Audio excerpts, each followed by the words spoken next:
Selamat datang di segmen Conan Sang Detektif.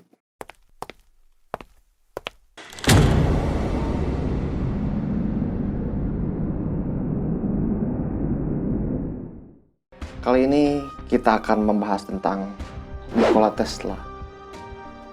Seorang ilmuwan hebat yang dikatakan menemukan abad ke-21. Karena hampir semua teknologi yang kita gunakan saat ini basicnya adalah beliau yang menemukan. Saking hebatnya, suatu saat ketika Einstein ditanya oleh wartawan, bagaimana rasanya Anda menjadi orang paling pintar di dunia? Apa jawaban Einstein? Einstein menjawab, kamu salah menanyakan hal itu kepada saya.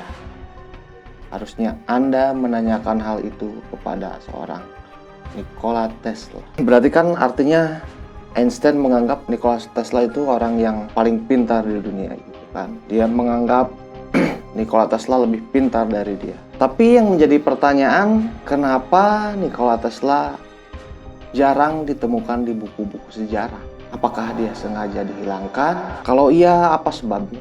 Apa motif dibaliknya? Mungkinkah ada konspirasi di balik semua ini?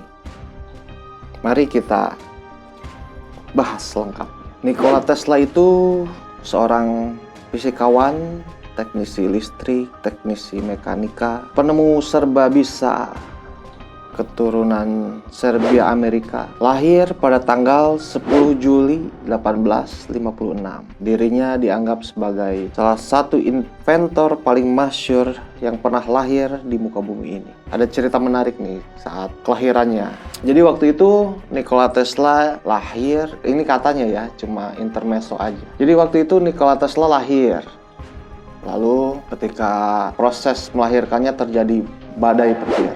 Lalu sang dulu kan mungkin zamannya masih dukun beranak gitu ya. Si dukun beranaknya itu bilang gini kepada ibunya Tesla, "Your son is the son of darkness." Anakmu adalah anaknya kegelapan, kata si dukun beranak. Lalu ibunya menjawab, "No, he is the son of lightning," katanya. Dan akhirnya itu menjadi relevan di kemudian hari karena Nikola Tesla menjadi penemu yang banyak berhubungan dengan listrik, lampu gitu kan. Sebetulnya penemuannya banyak, tapi dia banyak dikenal dengan, nanti kita bahas penemuan listriknya tentang alternate current gitu. Nikola Tesla lalu pindah ke Amerika Serikat tahun 1884 dan nantinya dia menjadi warga negara Amerika. Ketika di kampung halamannya dia selalu melihat foto air terjun Niagara. Dia sangat terobsesi dengan air terjun Niagara. Banyak ide yang ingin dia ciptakan dengan melalui air terjun itu. Akhirnya pun di air terjun itu ada patentnya Nikola Tesla karena dia ingin memanfaatkan arus air terjun Niagara itu menjadi listrik kalau nggak salah ya. Lalu akhirnya Nikola Tesla bertemu dengan idolanya. Dia adalah seorang penemu juga, namanya Thomas Alva Edison. Mungkin kalian sudah tahu siapa Thomas Alva Edison. Waktu bertemu Thomas Alva Edison, Nikola Tesla berkata kepada Thomas Alva Edison, dia bilang, "I knew two great men."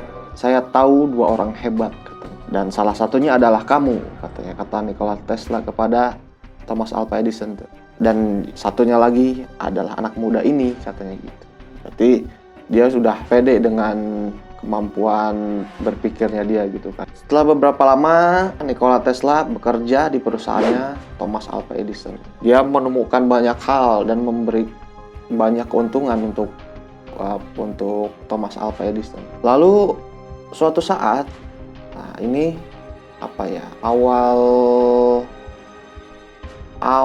persaingan dan permusuhan di antara dua orang hebat ini. Lalu suatu saat Thomas Alva Edison bilang gini ke Nikola Tesla, "Kalau kamu bisa mengimprove penemuan saya tentang direct current," katanya gitu, "saya akan memberi kamu sebesar $50.000. Waktu itu $50.000 itu besar banget kan. Tapi ketika si Thomas Alva Edison berkata gitu, si Nikola Tesla langsung kepikiran terus tuh. Akhirnya sebagai seorang penemu sejati, dia akhirnya menjawab tantangan Thomas Alva Edison lalu berhasil menciptakan sesuatu yang diinginkan Thomas Alva Edison. Tapi ketika ditagih oleh Nikola Tesla, saya berhasil melakukan ini. Mana uang yang Anda janjikan? Ketika ditagih oleh Nikola Tesla, Thomas Alva Edison berdalih. Dia bilang, kamu nggak mengerti lelucon orang Amerika, katanya gitu. Terus digituin dan nggak dibayar. Padahal si Nikola Tesla ini berhasil menjawab tantangannya Thomas Alva Edison. Nah, dari situ dia mulai sakit hati. Lalu meninggalkan perusahaan Thomas Alva Edison dan membangun perusahaannya sendiri, menciptakan banyak penemuan. Dalam 1 tahun dia bisa menemukan 30, bisa mematenkan 30 hak paten gitu. Di samping penemuan yang dia temukan sendiri banyak juga penemuan dia yang dicuri oleh orang-orang gitu. Karena mungkin saking banyaknya penemuan yang ditemukan, terus ada pegawainya atau siapa orang dekatnya ngambil desainnya lalu diteruskan sama dia, berhasil seperti itu. Setelah berpisah dengan Thomas Alva Edison, dia menemukan satu lagi penemuan yang akhirnya menjadi persaingan dengan si Thomas Alva Edison. Dia menemukan satu penemuan yang disebut AC atau alternate current gitu. Sedangkan Thomas Alva Edison itu DC, direct current gitu kan. Ada nama band namanya AC/DC. Itu terinspirasi dari peperangan antara alternate current dengan direct current gitu. AC itu arus bolak-balik dan DC itu arus satu arah. Nah, itu peperangan sampai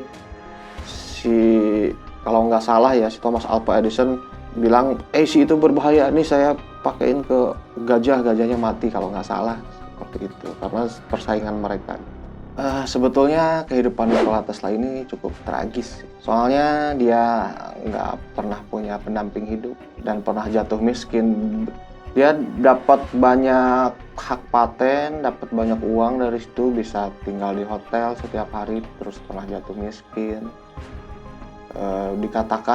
Katanya dia jatuh cinta dengan seekor merpati. Tiap hari dia mengurusi merpati itu.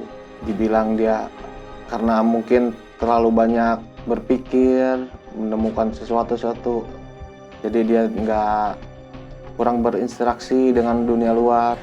Dia tidak punya pendamping hidup. Yang menemani dia hanya seekor merpati aja yang setiap hari dia kasih makan. Jadi diromantiskanlah seolah-olah dia jatuh cinta dengan seekor merpati. Akhirnya Nikola Tesla meninggal dunia. Nah, di sini ketika meninggal dunia terjadi banyak teori konspirasi.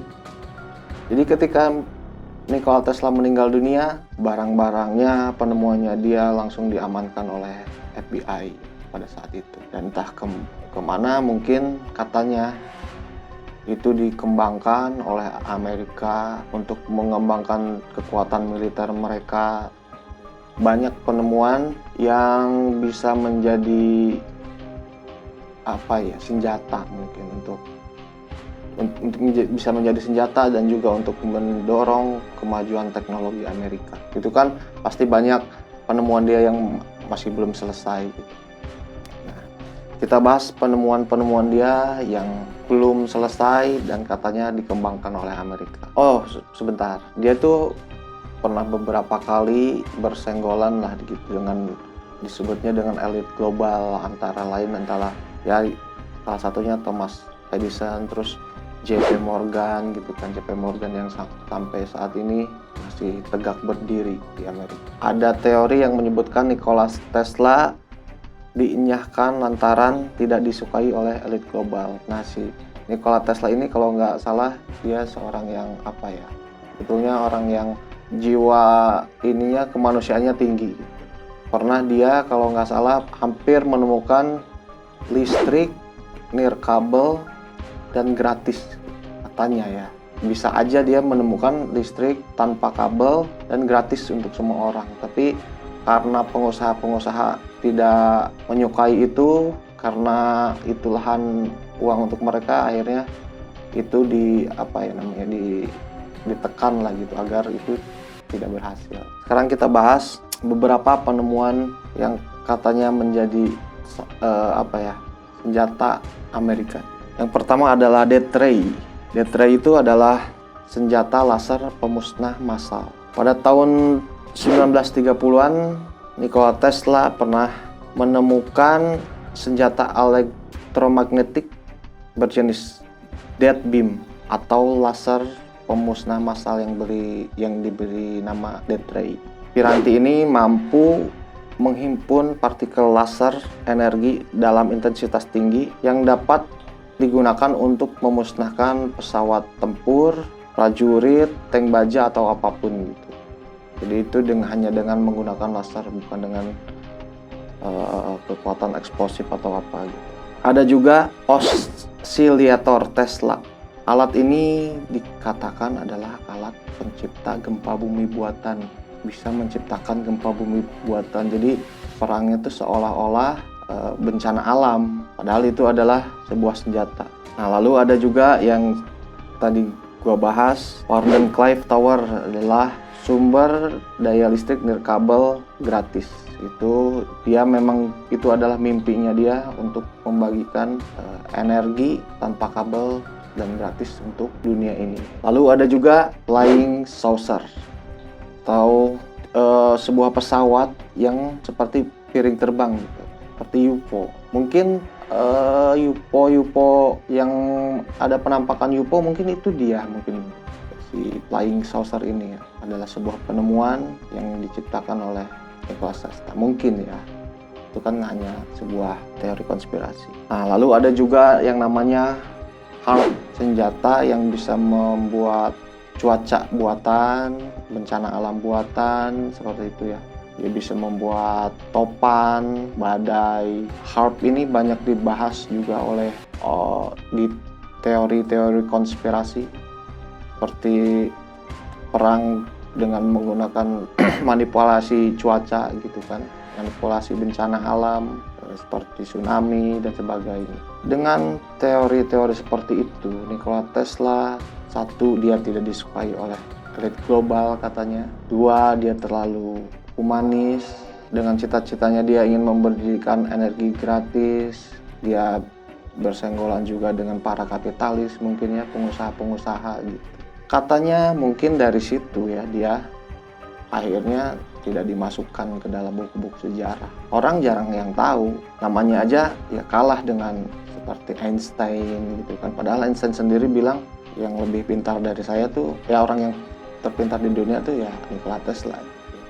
Tapi kenapa nggak ada di buku sejarah? Nah, dari beberapa teori konspirasi itu, kalau memang betul terjadi, ya menurut gue sih wajar-wajar aja kalau dia memang tidak dianggap di buku-buku sejarah. Tapi menurut opini gue, terlepas dari semua teori konspirasi yang berseliweran, bumi ini harus bersyukur karena memiliki seorang ilmuwan seperti Nikola Tesla. Karena banyak dari hal yang kita gunakan saat ini basicnya adalah dari penemuannya beliau.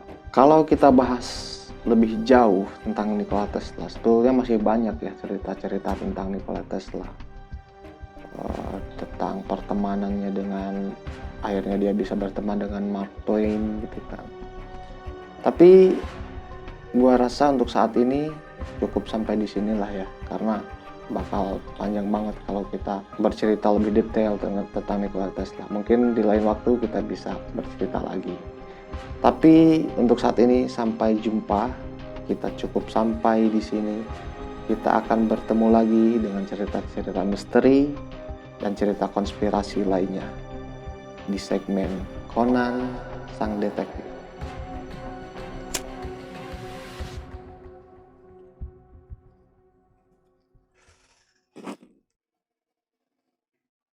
Selamat tinggal.